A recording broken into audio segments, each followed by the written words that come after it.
నమస్కారం సంధ్యా సమయం న్యూస్ కి స్వాగతం. హెడ్లైన్స్ చూద్దాం.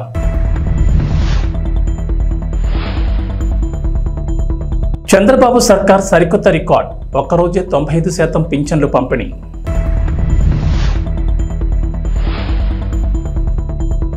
ఏపీ ప్రభుత్వం సంచలన నిర్ణయం, జగన్ ఇంటి దగ్గర ఉన్న హై సెక్యూరిటీ ఏర్పాట్ల తొలగింపు.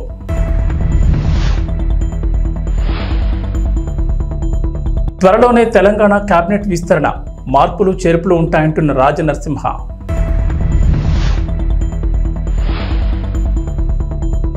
హైదరాబాద్లో విపత్తుల నిర్వహణకు హైడ్రా, ఓఆర్ఆర్ వరకు సేవల విస్తరణ. ఆంధ్రప్రదేశ్ మాజీ ముఖ్యమంత్రి వైఎస్ జగన్మోహన్ రెడ్డి తాడేపల్లి నివాసం దగ్గర భద్రతకు సంబంధించి ప్రభుత్వం కీలక నిర్ణయం తీసుకుంది. అక్కడ కొన్ని మార్పులు చేపట్టగా జగన్ ఇంటి దగ్గర ఉన్న హై సెక్యూరిటీ ఏర్పాట్లను తొలగించింది. జగన్ ముఖ్యమంత్రిగా ఉన్న సమయంలో ఆయన భద్రతలో భాగంగా తాడేపల్లి నివాసానికి వెళ్లే రోడ్లు ఏర్పాటు చేసిన హైడ్రాలిక్ బొలాట్స్, టైర్ కిల్లర్స్ ను పూర్తిగా తొలగించారు. అలాగే జగన్ నివాసానికి పార్క్ విలాస్ ద్వారా వెళ్లే రోడ్లో చెక్ పోస్టులు ఉన్నాయి, వాటిని కూడా అధికారులు అక్కడి నుంచి తొలగించారు. జగన్ తాడేపల్లి నివాసానికి వెళ్లే 4 లైన్ల రోడ్ల రాకపోకలు మరింత సులభంగా ఉండేందుకు చర్యలు తీసుకున్నారు అధికారులు. అలాగే ఇంటికి సమీపంలో రోడ్డుపై వేసిన రెయిన్ ప్రూఫ్ టెంట్లు, ఆంధ్రరత్న పంపింగ్ స్కీమ్ వైపు ఉన్నటువంటి పోలీస్ చెక్ పోస్టును అధికారులు తొలగించారు. జగన్ నివాసం దగ్గర తొలగించిన సామగ్రిని లారీలో అక్కడి నుంచి తరలించారు. ఆ రోడ్డు వెంట ఉన్న కంటైనర్లు మాత్రం అలాగే వదిలేశారు. అక్కడ అవసరమైన మార్పులు చేర్పులు చేపట్టారు. ప్రభుత్వ నిర్ణయంతో మంగళగిరి, తాడేపల్లి ప్రజలకు 4 లైన్ల రోడ్డు అందుబాటులోకి వచ్చింది. జగన్ ముఖ్యమంత్రి అయ్యాక ఆ రోడ్లో ఆంక్షలు అమలు చేశారు. దీంతో స్థానికులు అటువైపుగా వెళ్లేవారు కాదు. తాజాగా ఈ రోడ్లోకి అనుమతి ఇవ్వడంతో ఇప్పుడు సామాన్య ప్రజలు, సమీపంలోని స్కూళ్లు, కాలేజీల విద్యార్థులకు, పొలాలకు వెళ్లే రైతులు, రైతు కూలీలకు రోడ్ అందుబాటులోకి వచ్చింది. ఆంధ్రప్రదేశ్ ముఖ్యమంత్రి నారా చంద్రబాబు నాయుడు ఇంటి విషయంలో ఓ ప్రభుత్వ అధికారి లంచం తీసుకున్నట్టు తెలుస్తోంది. కుప్పంలోని ఇంటి స్థలాన్ని సబ్ డివిజన్ చేసేందుకు డిప్యూటీ సర్వేయర్ ఈ లంచం డిమాండ్ చేసినట్లు సమాచారం. తాజాగా ఉద్యోగిపై చర్యలు తీసుకున్నట్లు చెబుతున్నారు. చంద్రబాబు ప్రతిపక్ష నేతగా ఉన్న సమయంలో చిత్తూరు జిల్లా కుప్పంలో ఇంటి నిర్మాణానికి సిద్ధమయ్యారు. శాంతిపురం మండలం కడపల్లి పంచాయతీ శివపురం దగ్గర స్థలాన్ని కొనుగోలు చేయగా నేషనల్ హైవే పక్కనే ఉంది. చంద్రబాబు ఇంటి నిర్మాణం కోసం కొనుగోలు చేసిన స్థలం వ్యవసాయ భూమి కావడంతో గృహ నిర్మాణం చేసేందుకు కుప్పం టీడీపీ నేతలు భూ వినియోగంగా మార్చి ఈ స్థలాన్ని సబ్ డివిజన్ చేయాలని దరఖాస్తును సంబంధిత ప్రభుత్వ కార్యాలయంలో అందజేశారు. అయితే ఈ స్థలాన్ని సబ్ డివిజన్ చేసేందుకు స్థానిక డిప్యూటీ సర్వేయర్ సద్దాం హుస్సేన్ 1.80 లక్షల లంచాన్ని డిమాండ్ చేశారట. టీడీపీ నేతలు ఆ మొత్తాన్ని సర్వేయర్కి అందజేసిన తర్వాతే ఆ ఫైల్ ముందుకు కదిలినట్లు తెలుస్తోంది. ఏపీకి చెందిన తెలుగుదేశం పార్టీ ఎంపీకి లోక్సభలో కీలక పదవి దక్కింది. లోక్సభ ప్యానెల్ స్పీకర్గా అరుదైన అవకాశం ఇచ్చారు. లోక్సభ స్పీకర్ ఓం బిర్లా మొత్తం 9 మందితో కూడిన ప్యానెల్ స్పీకర్ల జాబితాను సోమవారం ప్రకటించగా వారిలో బాపట్ల టీడీపీ ఎంపీ తెన్నేటి కృష్ణప్రసాద్ కూడా ఉన్నారు. తెలుగుదేశం ఎంపీతో పాటుగా ఏ రాజా, పిసి మోహన్, జగదాంబికాపాల్, సంచారాయ్, శైల్జా, కాకోలి ఘోష్, దస్తీదార్, దిలీప్ సైకియా, అవధీష్ ప్రసాద్లు ప్యానెల్ స్పీకర్లుగా సభ నిర్వహణలో ఓం బిర్లాకు సహకరించనున్నారు. తనకు ప్యానెల్ స్పీకర్గా అవకాశం కల్పించిన లోక్సభ స్పీకర్ ఓం బిర్లాకు టీడీపీ ఎంపీ తెన్నేటి కృష్ణప్రసాద్ ధన్యవాదాలు తెలిపారు. తెన్నేటి కృష్ణప్రసాద్ రిటైర్డ్ ఐపీఎస్ అధికారి. ఆయన 1960లో హైదరాబాద్లో జన్మించారు. ఆయన తండ్రి సుబ్బయ్య ఐటీఐ ప్రిన్సిపల్ కాగా తల్లి Vijayalakshmi school teacher. Krishnaprasad NIT Warangal నుంచి బీటెక్ పూర్తి చేసి అహ్మదాబాద్ ఐఐఎం నుంచి ఎంబీఏ కూడా చేశారు. ఆయన 1986 బేచ్ ఐపీఎస్ అధికారి. పోలీస్ శాఖలో 34 ఏళ్ల పాటు సేవలందించారు. రాష్ట్ర వ్యాప్తంగా వివిధ హోదాల్లో పనిచేశారు. విజయవాడ పోలీస్ కమిషనర్గా, వరంగల్, విశాఖ రేంజ్లలో డీఐజీగా కీలక బాధ్యతలు నిర్వహించారు. విశాఖపట్నం, గుంటూరు, నెల్లూరు, మెదక్ జిల్లాల ఎస్పీలుగా పనిచేశారు. ఆంధ్రప్రదేశ్ చరిత్రలో చంద్రబాబు సర్కార్ సరికొత్త రికార్డు నమోదు చేసింది. రాష్ట్ర చరిత్రలో తొలిసారిగా పింఛన్ల పంపిణీలో ఓ రికార్డు నమోదైంది. ఒక్కరోజే 95% మేర పెన్షన్లు పంపిణీ చేసిన ప్రభుత్వం రికార్డును సృష్టించింది.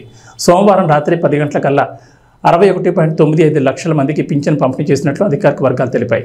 రాష్ట్ర చరిత్రలో ఇదొక రికార్డని ప్రభుత్వ యంత్రాంగానికి ముఖ్యమంత్రి చంద్రబాబు అభినందనలు తెలిపారు. మిగిలిన వారికి మంగళవారం వారి ఇళ్ల వద్ద నగదు అందించనున్నట్లు తెలిపారు. గత ప్రభుత్వ హయాంలో 2.65 లక్షల మంది వాలంటీర్లున్నా గతంలో ఎన్నడూ ఇంత వేగంగా పింఛన్ పంపిణీ జరగలేదు. గత వైఎస్ఆర్సీపీ ప్రభుత్వ హయాంలో 2.65 మంది వాలంటీర్లున్నా ఒక్క రోజులో పంపిణీ చేసింది కేవలం 88% మాత్రమే అని చెప్తున్నారు. రాష్ట్ర వ్యాప్తంగా చూస్తే శ్రీకాకుళం, విజయనగరం, కడప జిల్లాలో అత్యధికంగా 97% పింఛన్ల పంపిణీ పూర్తి చేశారు. అత్యల్పంగా అల్లూరు సీతారామరాజు జిల్లాలో 91% పింఛన్ పంపిణీ పూర్తయింది. ఉదయం 6 గంటల నుంచి 1.30 లక్షల మంది సచివాలయ ఉద్యోగులు పింఛన్లు పంపిణీ ప్రారంభించారు. హైదరాబాద్ మహానగరం రోజురోజుకి అభివృద్ధి చెందుతోంది. నగరం భౌగోళిక పరిధిని పెంచనున్నట్లు ముఖ్యమంత్రి రేవంత్ రెడ్డి వెల్లడించారు. ఈ నేపథ్యంలో విపత్తుల నిర్వహణ విభాగం పరిధిని, దాని బాధ్యతలను విస్తరించాలని అధికారులను ఆదేశించారు. జీహెచ్ఎంసీ, దాని చుట్టూ ఉన్న 27 మున్సిపాలిటీలు, కార్పొరేషన్లు, 33 గ్రామ పంచాయతీల వరకు మొత్తంగా ఔటర్ రింగ్ రోడ్ వరకు విపత్తుల విభాగం సేవలు అందించేందుకు వ్యవస్థాపరమైన మార్పులు చేయాలని చెప్పారు. మున్సిపల్ వ్యవహారాలు, HMDA, Musi river front development corporation అధికారులతో సోమవారం సీఎం రేవంత్ సుదీర్ఘ సమీక్షా సమావేశం నిర్వహించారు. ఈ సందర్భంగా అధికారులకు కీలక ఆదేశాలు జారీ చేశారు. విపత్తుల నిర్వహణ విభాగానికి ఇక నుంచి Hyderabad disaster response and assets monitoring protection అని పేరు మార్చాలని ప్రాథమికంగా నిర్ణయించారు. ఈ విభాగానికి డీఐజీ స్థాయి అధికారిని డైరెక్టర్గా, ఎస్పీ స్థాయి అధికారులు అడిషనల్ డైరెక్టర్లుగా ఉండేలా చూడాలన్నారు. GHMC, HMDA, water board, city traffic వివిధ విభాగాల నుంచి ప్రత్యేక బృందాలను ఈ విభాగంలో నియమించాలని సూచించారు. కేవలం వరదలు, ప్రమాదాలు సంభవించినప్పుడే కాకుండా ఇకపై విపత్తుల నిర్వహణ విభాగం నగర ప్రజలకు అవసరమైన సేవలు నిరంతరం అందించేలా పునర్వ్యవస్థీకరించాలని ఉన్నతాధికారులను ఆదేశించారు. తెలంగాణలో గత కొద్ది రోజులుగా కేబినెట్ విస్తరణపై జోరుగా చర్చ నడుస్తున్న విషయం తెలిసింది. ఇటీవల సీఎం రేవంత్ రెడ్డి ఢిల్లీకి వెళ్లగా అధిష్టానంతో నామినేటెడ్ పోస్టులు, టీపీసీసీ కొత్త అధ్యక్షుడి నియామకంతో పాటు మంత్రివర్గ విస్తరణపైనే ప్రధానంగా చర్చించారనే వార్తలు కూడా వినిపిస్తున్నాయి. ప్రస్తుతం హాట్ టాపిక్గా మారిన ఈ విషయంపై వైద్య ఆరోగ్య శాఖ మంత్రి దామోదర్ రాజనరసింహ కీలక వ్యాఖ్యలు చేశారు. సోమవారం మీడియా ప్రతినిధులతో చేసిన చిట్ చాట్లో మంత్రి రాజనరసింహ ఇంట్రెస్టింగ్ విషయాలు పంచుకున్నట్లు తెలుస్తోంది. త్వరలోనే తెలంగాణ కేబినెట్ విస్తరణ ఉంటుందని మంత్రి దామోదర్ రాజనరసింహ స్పష్టం చేశారు. ప్రస్తుతం ఉన్న మంత్రివర్గంలో కొన్ని శాఖల్లో మార్పులు చేర్పులు ఉంటాయని చెప్పుకొచ్చారు. ఈ మార్పుల్లో భాగంగా ప్రస్తుతం గిరిజన సంక్షేమ శాఖ మంత్రిగా ఉన్న సీతక్కకు హోంశాఖకు ఇచ్చే అవకాశం ఉందని రాజనరసింహ లీక్ ఇచ్చారు. మరోవైపు ఎమ్మెల్యేలు కోమటిరెడ్డి రాజగోపాల్ రెడ్డి, దానం నాగేందర్ కూడా కేబినెట్ విస్తరణలో భాగంగా చోటు దక్కనుందని మంత్రి చెప్పుకొచ్చారు. నిజామాబాద్ జిల్లా నుంచి కూడా ఒకరికి మంత్రి పదవి ఇవ్వనున్నట్లు తెలిపారు. త్వరలోనే వైద్య శాఖలోనూ ప్రక్షాళన ఉంటుందని తెలిపారు. అయితే వలస వచ్చిన నేతలకు మంత్రి పదవులు ఉండవని పార్టీ నేతలు పదే పదే లీకులు ఇచ్చినా కండువ కప్పుకునేటప్పుడు ఇచ్చిన హామీని రేవంత్ రెడ్డి నెరవేర్చనున్నట్లు తెలుస్తోంది. తెలంగాణలో సొంత ఇల్లు లేని పేదలకు ఇళ్లు నిర్మిస్తామని కాంగ్రెస్ ఎన్నికల ముందు హామీ ఇచ్చిన సంగతి తెలిసిందే. గత బీఆర్ఎస్ ప్రభుత్వం డబుల్ బెడ్రూమ్ ఇండ్లు నిర్మించగా కాంగ్రెస్ ఇందిరమ్మ ఇండ్లు నిర్మిస్తామని హామీ ఇచ్చారు. 6 గ్యారంటీల్లో భాగంగా ఈ పథకాన్ని అమలు చేయనున్నారు. సొంత జాగా ఉన్న పేదల ఇండ్ల నిర్మాణానికి 5 లక్షల రూపాయల ఆర్థిక సహాయం అందించనున్నారు. జాగా లేని వారికి స్థలంతో పాటు డబ్బులు కూడా మంజూరు చేస్తామని ప్రకటించారు. అయితే ఇందిరమ్మ ఇళ్లకు సోలార్ పవర్ తప్పనిసరి కానుంది. అయితే ఇది రాష్ట్ర వ్యాప్తంగా కాదు, హైదరాబాద్ శివారు, ఔటర్ రింగ్ రోడ్తో పాటు కొత్తగా నిర్మించనున్న రీజనల్ రింగ్ రోడ్ మధ్య నిర్మించే ఇండ్లకు సోలార్ తప్పనిసరి చేయనున్నట్లు తెలుస్తుంది. ఈ ప్రాంతాల్లో ఇండ్లు నిర్మించుకోవాలంటే సోలార్ పవర్ తప్పనిసరిగా పెట్టుకోవాల్సింది. ఈ మేరకు ఇప్పటికే సోలార్ పవర్ వినియోగిస్తున్న చెన్నై, బెంగళూరు, ముంబైలోని పేదల ఇండ్లను డిప్యూటీ సీఎం భట్టి విక్రమార్కతో పాటు అధికారులు పరిశీలించనున్నట్లు తెలిసింది. ముఖ్యమంత్రి చంద్రబాబు నాయుడు పెన్షన్దారులు బోలెడంత భరోసా కల్పించారని 4వ వార్డు టీడీపీ మాజీ కౌన్సిలర్ ప్రమేళం అన్నారు. చంద్రబాబు నాయుడు ఎన్నికల్లో ఇచ్చిన హామీల్లో కీలకమైన పింఛన్ పెంపు కార్యక్రమంలో భాగంగా 4వ వార్డు నందు ప్రమేళమ్మ టీడీపీ నాయకులు, సచివాలయ సిబ్బందితో కలిసి పెన్షన్ లబ్ధిదారుల ఇంటికి వెళ్లి పెంచిన 7,000 రూపాయల పింఛను అందజేశారు. ఈ కార్యక్రమంలో నాయకులు పాల్గొన్నారు.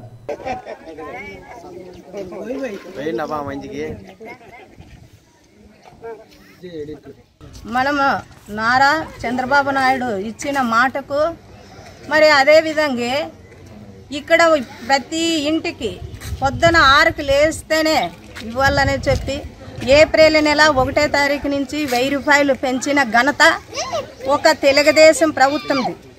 తర్వాత ఇంతకు ముందు 5 సంవత్సరాలలోన 2,000 రూపాయలు పెంచిన 3,000 రూపాయలు చేసేదానికి 5 సంవత్సరాలు టైం తీసుకొని 250 రూపాయలతోన ఒక 1000 రూపాయలు 5 సంవత్సరాలకు పెంచిన ప్రభుత్వము వైసీపీది.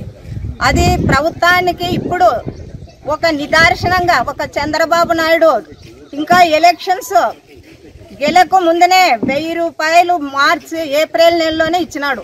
ఇప్పటికీ ఆ 3,000 రూపాయలు, ఇది 4,000 రూపాయలు, 7,000 రూపాయలు తీసుకునే మన ప్రజలందరూ రాబోయే కాలంలోన ఇది ఎక్కడ ఎవరు ప్రతి ఒక్కరు మీరే కాదు ప్రతి ఒక్కరికి చెప్పి ఒక ముందొచ్చే ఆలోచనలో అందరూ కలిసి కట్టగా ఉండి మరి నెక్స్ట్ తెలుగుదేశానికే మీరు సాయం చేసి ఈ లభితము పొందాలా. ఇంకా ఉండే స్కీములు చాలా ఉన్నాయి. ప్రతి ఒక్క ఇంటికి, ప్రతి ఒక్క మహిళలకి, ప్రతి ఒక్క పిల్లకు, అందరికీ ప్రతి ఒక్కటి ఆయన చెప్పిండే పథకాలు ఖచ్చితంగా అమలు చేసి ఇంటికి అందించి ఆ పేరు నిలబెట్టుకునే నాయకుడు ఒక నారా చంద్రబాబు నాయుడు. మన పథకాలు ఉచిత గ్యాసు ప్రతి మహిళలకి 3 సిలిండర్లు, బస్సు ఫ్రీ, మళ్ళీ అమ్మకు వందనము 15,000 రూపాయలు ప్రతి పిల్లికి. ఇవన్నీ చాలా మంచి పథకాలని ఈ నారా చంద్రబాబు నాయుడు మన సీఎం గారు ఈ మాట నిలబెట్టుకునే ఘనతకి మీరందరూ చాలా ఆలోచించి దృష్టిలో పెట్టుకొని రాబోయే కాలంలోన మనమంతా ఒక మాట పైన ఉండి మరీ వచ్చేది కూడా సైకిలే. మీరు ఎవరో ఎక్కడా కానీ ఆలోచించుకోకున్నట్లు ఎవరు చెప్పిన మాటలు కానీ వినుకోకున్నట్లు సాధించుకునే పట్టు మన మహిళల్లోనే ఉండేది. మీ అందరూ వచ్చి ఇక్కడ విన్నందుకు మీ అందరికి ప్రత్యేకంగా ధన్యవాదాలు తెలుపుకొని సెలవు తీసుకుంటాం. సిద్దిపేట జిల్లా గజ్వేల్లో doctors day, chartered accounts day సందర్భంగా ఇంటర్నేషనల్ వైశ్య ఫెడరేషన్ సిద్దిపేట జిల్లా అధ్యక్షుడు నేతి శ్రీనివాస్, యువజన విభాగం అధ్యక్షుడు ఎన్సీ సంతోష్ ఆధ్వర్యంలో డాక్టర్లకు, చార్టెడ్ అకౌంట్లకు శాలువాలతో సత్కరించి మెమోంటోలు అందజేసి అభినందనలు తెలిపారు. ఈ కార్యక్రమంలో municipal chairman Rajamouli, councillor Uppala Mettaiah, Nangunuru Satyanarayana, doctor Mallaiah, doctor Lingam పాల్గొన్నారు. ఈ సందర్భంగా మాట్లాడుతూ ఇంటర్నేషనల్ వైశ్య ఫెడరేషన్ ఆధ్వర్యంలో చక్కటి కార్యక్రమం ఏర్పాటు చేసిన ఇంటర్నేషనల్ వైశ్య ఫెడరేషన్ సభ్యులను అభినందించారు. తల్లిదండ్రులు, గురువులు, డాక్టర్లు మనకు కనిపించే దేవుళ్ళని, వారిని గౌరవించాల్సిన బాధ్యత ప్రతి ఒక్కరిపై ఉందన్నారు.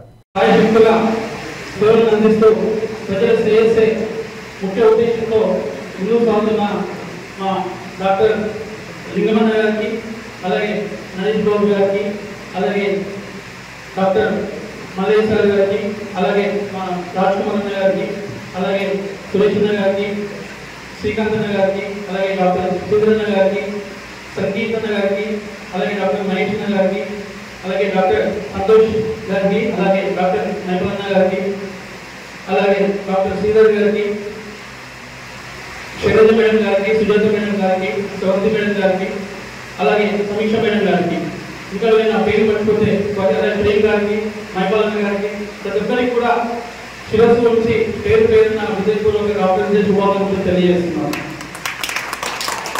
అలాగే ప్రతి మనిషికి ఫైనాన్షియల్ డిసిప్లిన్ అనేది చాలా ముఖ్యం. సో ఫైనాన్షియల్ డిసిప్లిన్ లేకపోతే ఎవరి అభివృద్ధి కూడా ముందుకు సాగదు. అలాగే దేశ అభివృద్ధి కావచ్చు, రాష్ట్ర అభివృద్ధి కావచ్చు, ఒక మనిషి వ్యక్తిగత అభివృద్ధి కావచ్చు, ఫైనాన్షియల్ డిసిప్లిన్ అనేది వారి సేవలు అందిస్తూ తల్లి గర్భంలో శిశువుకు దేవుడు ప్రారంభమవుతే ఆ శిశువుకు ప్రవేశించేటువంటి వృత్తే రాకపోతుంది. అందుకే ఇది మౌనమైనటువంటి వైద్య వృత్తిలో కొనసాగుతూ ఈరోజు సమాజంలో ఒక మంచి గౌరవాన్ని పొందుతున్నటువంటి డాక్టర్లందరికీ, అలాగే తులసిరాయ్ గారి పేరు మీద చాలా విషయాలు లింగం గారు, ముఖ్యమంత్రి గారు, నారాయణ బాబు గారు చెప్పడం జరిగింది. వారి జననం మరణం కూడా ఒకటే కాబట్టి ఈ సందర్భంగా ఆయన ఒక డాక్టర్ని కాకుండా ఇప్పుడే వచ్చేటటువంటి నాగమణి గారు వేదికపై రావాల్సిందిగా కోరుతున్నాం.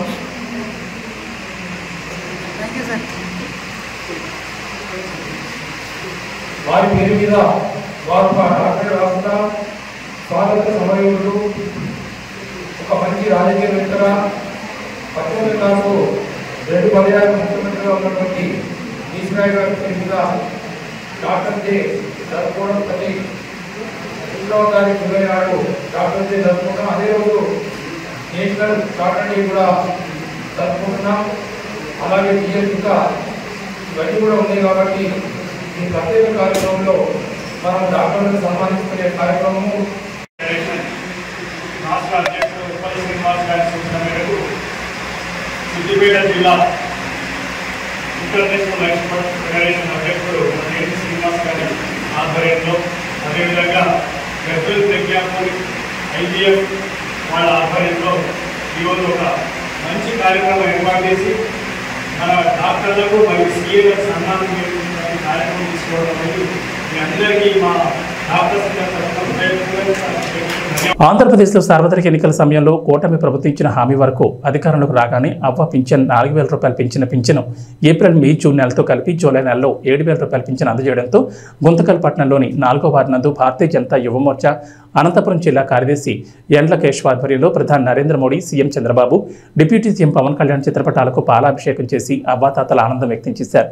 ఈ కార్యక్రమంలో బీజేపీ, టీడీపీ, జనసేన నాయకులు, కార్యకర్తలు పాల్గొన్నారు. గౌరవ ముఖ్యమంత్రి వర్యులు నారా చంద్రబాబు నాయుడు గారు, అదేవిధంగా ఉప ముఖ్యమంత్రి శ్రీ కొనిదెల పవన్ కళ్యాణ్ గారు, అదేవిధంగా భారత ప్రధానమంత్రి నరేంద్ర మోదీ గారి కృషి వల్ల ఏదైతే ఆంధ్రప్రదేశ్ ప్రభుత్వం, ఎన్డీఏ ప్రభుత్వం ఇచ్చిన మాట ప్రకారంగా పోయిన నెలది ఈ నెలది కలిపి 7,000 రూపాయలు పెన్షన్ లబ్ధిదారు ఇంటి దగ్గరికే చేర్చే ప్రయత్నంలో భాగంగా ఈరోజు సఫలీకృతమైంది. 3,000 నుంచి 4,000 రూపాయలు పెంచింది ఈ ప్రభుత్వం. అయితే గత ప్రభుత్వం 3,000 రూపాయలు మేము పెంచుతామని చెప్పి దశల వారీగా 250 రూపాయలు మాత్రమే పెంచింది. 3,000 పెన్షన్ పెంచడానికి 5 సంవత్సరాలు తీసుకున్నటువంటి గత ప్రభుత్వం ఈ ప్రభుత్వం ఏదైతే 3,000 రూపాయల నుంచి 4,000 రూపాయలు పెన్షన్ ఇస్తామని చెప్పిందో వెంటనే ఈ యొక్క ఏదైతే పెన్షన్ కార్యక్రమం ఉందో వెంటనే 4,000 రూపాయలని ఇంటి దగ్గరికే సచివాలయ సిబ్బందిని పెట్టి ఇంటి దగ్గరికే పెన్షన్ పంపించే కార్యక్రమాన్ని ఈరోజు శ్రీకారం చుట్టడం జరిగింది. దీనంతటికీ కూడా పెన్షన్దారుల తరపున లబ్ధిదారుల తరపున భారతీయ జనతా యువ మోర్చా అనంతపురం జిల్లా శాఖ తరపున ఆంధ్రప్రదేశ్ ఎన్డీఏ ప్రభుత్వానికి ప్రత్యేకమైనటువంటి ధన్యవాదాలు తెలియజేస్తున్నాం. ఏదైతే వికలాంగుల పెన్షన్ 3,000 ఉండిందో వాటిని ఏకంగా ఒకేసారి 6,000 రూపాయలకి పెన్షన్ పెంచి గౌరవనీయులు శ్రీ మందా కృష్ణ మాదిక్ గారి ఏదైతే పోరాట ఫలితం ఉందో ఆ పోరాట ఫలితాన్ని అందరూ కూడా అందిపుచ్చుకొని ఎన్డీఏ ప్రభుత్వంలో భాగస్వామ్యంగా ఉన్నటువంటి శ్రీ గౌరవనీయులు మందా కృష్ణ మాదిక్ గారి ఆదేశాల మేరకు ఆ యొక్క ఎన్డీఏ ప్రభుత్వాన్ని ఒప్పించి వారందరికీ కూడా 3,000 నుంచి 6,000 రూపాయలు పెంచిన పెన్షన్ని ఆ యొక్క వికలాంగులందరికీ కూడా అందించడం చాలా ఆనందదాయకమైన విషయం. కాబట్టి భారతీయ జనతా యువ మోర్చా తరఫున ఎన్డీఏ ప్రభుత్వం ఆంధ్రప్రదేశ్లో ఉన్నటువంటి గౌరవనీయులు నారా చంద్రబాబు నాయుడు గారు, ఉప ముఖ్యమంత్రి పవన్ కళ్యాణ్ గారికి మా యొక్క అందరి తరఫున పెన్షన్దారు లబ్ధిదారుల తరఫున ప్రత్యేకమైనటువంటి హృదయపూర్వక ధన్యవాదాలు తెలియజేస్తున్నాం. ఏదైతే గత ప్రభుత్వం సచివాలయ సిబ్బందిని ఉపయోగించుకోకుండా కేవలం వాలంటరీ వ్యవస్థ ద్వారా పెన్షన్ని ఇంటికి అందిస్తున్నాము, వాలంటరీ వ్యవస్థ తీసేశారు కాబట్టి సచివాలయ సిబ్బంది ద్వారా ఇంటింటికి పెన్షన్ అందే కార్యక్రమం జరగదు అని అపోహలు సృష్టించి ఎన్నో సహజ మరణాలను కూడా పెన్షన్ వల్ల రోడ్లో నిలబడి లేకుంటే ఆ ఆఫీసు చుట్టూ తిరిగి చనిపోయినారనే అపోహలను ప్రజల్లో రేకెత్తించారు. ఏదైతే కొత్తగా ఏర్పడినటువంటి ఎన్డీఏ ప్రభుత్వం నారా చంద్రబాబు నాయుడు గారు ఆ రోజే చెప్పారు, సచివాలయ సిబ్బందిని ఉపయోగించుకొని ఎంతమంది ఉంటే ఆ వార్డులో ఉన్నటువంటి పరిధిలో ఉన్నటువంటి ఎంతమంది పెన్షన్ లబ్ధిదారులు ఉంటారో వాటిని ఎంతమంది సచివాలయ సిబ్బంది ఉంటారో వాళ్ళని ఒక్కొక్కరిని ఇంతమంది పంచుకొని యొక్క పెన్షన్ కార్యక్రమాన్ని అందించే విధంగా చేస్తామని ఏ విధంగా అయితే చెప్పారో అదే విధంగా ఈరోజు సచివాలయ సిబ్బందిని ఉపయోగించి ప్రతి ఇంటికి పెన్షన్ ఇచ్చే కార్యక్రమాన్ని శ్రీకారం చుట్టి ఉదయం 6 గంటలకే ప్రతి ఇంటికి డోర్ తట్టి వాళ్ళు నిద్ర లేవకముందునే డోర్ తట్టి పెన్షన్ అందించే కార్యక్రమం ఈరోజు పొద్దున ఉదయం 6 గంటల నుంచి జరగడం చాలా ఆనందదాయకమైన విషయం. ఏదైనా విజనరీ నాయకుడు అనుకున్నది చేస్తాడు, చేసి చూపిస్తాడు, దానికి ఇదే నిదర్శనం. కాబట్టి వారందరికీ కూడా ప్రత్యేకమైన ధన్యవాదాలు లబ్ధిదారుల తరఫున తెలియజేస్తున్నాను. గ్లోబల్ స్టార్ రామ్ చరణ్ శంకర్ కాంబోలో చేస్తున్న గేమ్ చేంజర్ ఎప్పుడు రిలీజ్ అవుతుందా అని ఫ్యాన్స్ ఎప్పటి నుంచి ఎదురు చూస్తున్నారు. కానీ దీనిపై ఇప్పటి వరకు ఎలాంటి అప్డేట్ అయితే ఇవ్వలేదు మూవీ టీం. నిర్మాత దిల్ రాజు మాత్రం ఈ ఏడాది రిలీజ్ చేస్తామని అయితే చెప్పారు. కానీ రీసెంట్గా ఇండియన్ 2 ప్రమోషన్స్లో భాగంగా ఇచ్చిన ఓ ఇంటర్వ్యూలో గేమ్ చేంజర్ రిలీజ్కి ఇంకా 6 నెలలు పడుతుందని బాంబు పేల్చారు శంకర్. దీంతో మెగా ఫ్యాన్స్ డేలా పడిపోయారు. ఇలాంటి వేళ RC16 ప్రాజెక్ట్ గురించి ఓ క్రేజీ న్యూస్ వైరల్ అవుతోంది. బుచ్చిబాబుతో చరణ్ చేస్తున్న ఈ చిత్రం ఎలా ఉండబోతోందో హింట్ ఇచ్చాడు Big Boss fame Arjun Ambati. ఈ చిత్రంలో అర్జున్ కూడా ఓ కీలక పాత్ర పోషిస్తున్న సంగతి తెలిసిందే. బిగ్ బాస్ సీజన్ 7 సమయంలో గెస్ట్గా వచ్చిన బుచ్చిబాబు హౌస్లో ఉన్న అర్జున్కి RC16 ఆఫర్ ఇచ్చారు. ప్రస్తుతం ప్రీ ప్రొడక్షన్ పనులు జరుపుకుంటున్న ఈ చిత్రం ఎలా ఉండబోతుందనే విషయంపై తన లేటెస్ట్ ఇంటర్వ్యూలో క్లారిటీ ఇచ్చాడు అర్జున్. స్టోరీ ఎలా ఉండబోతుంది అనేది చెప్పను, ఎందుకంటే అది చెప్తే నన్ను సినిమాల నుంచి బయటకు తోసేస్తారు. బాగుంటుంది ప్రాజెక్ట్, అంతకుమించి ఏం చెప్పలేను. మన నేటివిటీ బాగా కనబడే సినిమా. తెలుగు సినిమాలంటే అంత కమర్షియల్ అలా అనుకుంటారు కదా, అలానే చరణ్గా చేసిన కూడా ఎక్కువ కమర్షియల్ ప్రాజెక్టులే. అయితే తమిళ్లో పెద్ద హీరోలు అందరూ వాళ్ళ నేటివిటీ కనబడేలా ప్రాజెక్ట్స్ చేస్తూ ఉంటారు కదా, వాళ్ళ ట్రెడిషన్, వాళ్ళ ప్లేస్ ఇలా అన్నీ చూపించడానికి ఇష్టపడతారు కదా, అలానే మీరు RC16 గురించి ఎక్స్పెక్ట్ చేయొచ్చు అంటూ అర్జున్ అంబటి చెప్పాడు. ఇక ఈ చిత్రంలో జాన్వీ కపూర్ హీరోయిన్గా నటిస్తోంది. అలానే AR రెహమాన్ మ్యూజిక్ అందిస్తున్నారు. కొన్ని నెలల క్రితమే పూజా కార్యక్రమాలతో ఈ ప్రాజెక్ట్ మొదలైంది. గేమ్ చేంజర్ పనులు పూర్తయిన వెంటనే చరణ్ ఈ సెట్లోకి అడుగు పెట్టబోతున్నారు. ఇక ఈ చిత్రంపై ఇటీవల తమిళ నటుడు విజయ్ సేతుపతి కూడా కామెంట్స్ చేశారు. RC16 స్టోరీ తనకు తెలుసని, స్క్రిప్ట్ చాలా బాగుంటుందన్నారు. ఖచ్చితంగా ఈ చిత్రం బ్లాక్ బస్టర్ అవుతుందని బుచ్చిబాబుతో చెప్పారు విజయ్. 20 వరల్డ్ కప్ 2024 గెలిచిన వెంటనే సీనియర్ ప్లేయర్ అయిన విరాట్ కోహ్లీ, రోహిత్ శర్మ ఇద్దరు T20 ఫార్మాట్ కెరీర్కు వీడ్కోలు పలికారు. ఆ మరుసటి రోజే స్టార్ ఆల్రౌండర్ రవీంద్ర జడేజా కూడా పొట్టి ఫార్మాట్కు రిటైర్మెంట్ పలికాడు. భారత క్రికెట్ పరివర్తన దశలో ఉందని, యువతరానికి అవకాశం ఇవ్వాల్సిన సమయం వచ్చిందని చెప్తూనే ఈ ముగ్గురు వన్డే టెస్ట్ ఫార్మాట్లో కొనసాగుతామని చెప్పారు. మరి పాకిస్తాన్ వేదికగా 2025లో జరగనున్న ఛాంపియన్స్ ట్రోఫీలో విరాట్, రోహిత్ ఆడతారా అనే సందేహాలపై BCCI సెక్రటరీ జైషా స్పందించారు. ఛాంపియన్స్ ట్రోఫీ 2025 ఆడనున్న భారత జట్టులో విరాట్ కోహ్లీ, రోహిత్ శర్మ భాగమయ్యే అవకాశాలున్నాయని జైషా సంకేతాలు ఇచ్చారు. T20 క్రికెట్కు ఈ ముగ్గురు దిగ్గజ ఆటగాళ్లు వీడ్కోలు పలకడంతో జట్టులో పరివర్తన జరిగిందని వ్యాఖ్యానించారు.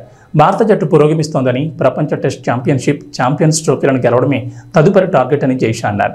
అక్కడ కూడా ఇదే జట్టు ఆడుతుందని, సీనియర్లు ఉంటారని స్పష్టం చేశారు. తెలంగాణలో వర్షాలపై హైదరాబాద్ వాతావరణ కేంద్రం అధికారులు కీలక అప్డేట్ ఇచ్చారు. నేడు రాష్ట్రంలో వర్షాలు కురిసే అవకాశాలు చాలా తక్కువగా ఉన్నాయని చెప్పారు. నైరుతి రుతుపవనాలు మందకొడిగా ఉండడంతో వర్షాలు పడే ఛాన్స్ లేదని చెప్పారు.